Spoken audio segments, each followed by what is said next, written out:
We're just outside of the courthouse here in Cornwall, Ontario. I'm with lawyer Gaye Leroux of Cornwall, Ontario. Mr. Leroux, you've just handled defense for Sergeant Collin Fitzgerald, and it's a pretty unique case.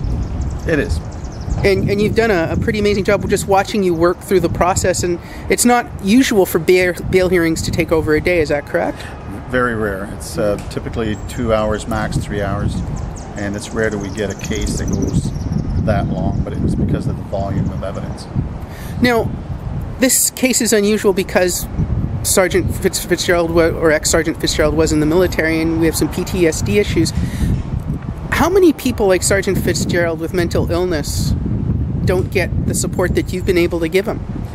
I have no way of knowing that. I'm sure there's some data somewhere. I'm not privy to it. Master Corporal Fitzgerald is obviously a war hero. Mm-hmm. I didn't know him before today or yesterday. It's evident that to win a military cross of honor, apparently it's one step below a Victoria Cross, is a big deal.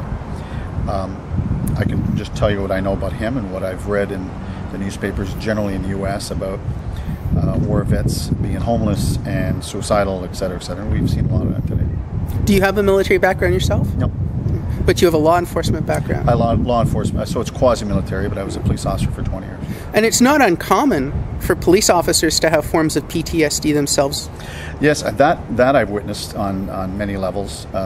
Just because of the intensity and the responsibility and the dangerousness, it makes you a perfect candidate for that kind of disease. And you're hoping for bail in this situation to be granted? Yes. The only reason I'm giving the interview is because it's over. There's no more evidence on, so we're just waiting for the decision. And I'm hoping for the best for Collin. I really am. All right. Thank you very much, sir. You're welcome.